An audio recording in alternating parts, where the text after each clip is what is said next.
Welcome back to The Fault in the Right. Today, I'm going to talk about an increasingly worrying phenomenon, the rise of competitive outrage on the right. This is perhaps one of the things most characteristic of how the populist new right is different from old-school conservative politics. Think of it as the mirror image of the oppression Olympics. Instead of competing to be the most oppressed, however, it seems like many in the populist right like to compete to be the most outraged. We are seeing this phenomenon more and more often in both political influences and actual politicians making policies, and this has some worrying consequences. Firstly, competitive outrage always results in whipping up people's emotions and bringing out the worst in people. It leads to irrationality, tribalism, and even open bigotry and hate towards certain groups. And because you win the game by acting more outraged than other people on your side, and promising ever harsher actions against perceived enemies, there is no circuit breaker here.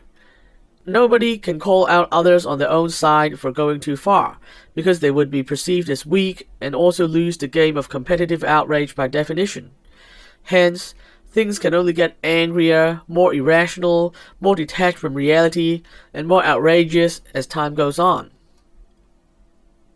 Many might think that competitive outrage is only something that happens online, among political influencers and users of social media. However, it is clear that this is not the case. Populist right politicians' talking points about immigrants, LGBT people, and liberal elites have been getting darker and more divisive in the past few years, and it has also affected policy making, with ever-increasing numbers of anti-LGBT bills being filed every year across America and the West, for example. The truth here is, populist right-aligned politicians have to keep filing these bills, even though they are necessary because they all look similar to each other, because they have to show that they are outraged and will respond in a strong way. If they don't do this, they could get primaried and lose their career. Over time, the content of those bills have also gotten more and more outrageous. There is clearly no room for rational thinking, compassion, or compromise, even in policy making, when everything is driven by competitive outrage.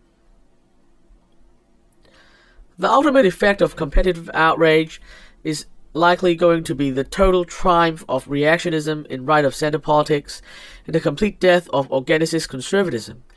This is because competitive outrage always ends up favoring the most reactionary points of view, and is always incompatible with the rationality, compromise, and moderation required to maintain a viable, organicist conservative position.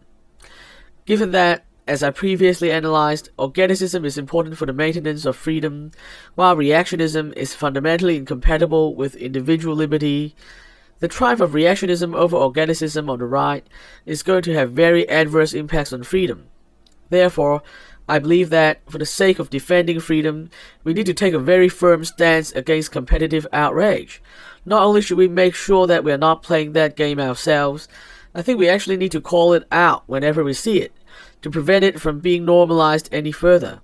And we need to keep raising awareness, to make more people aware that this is something that is happening, and is going to have a deleterious effect on freedom if it continues unchecked.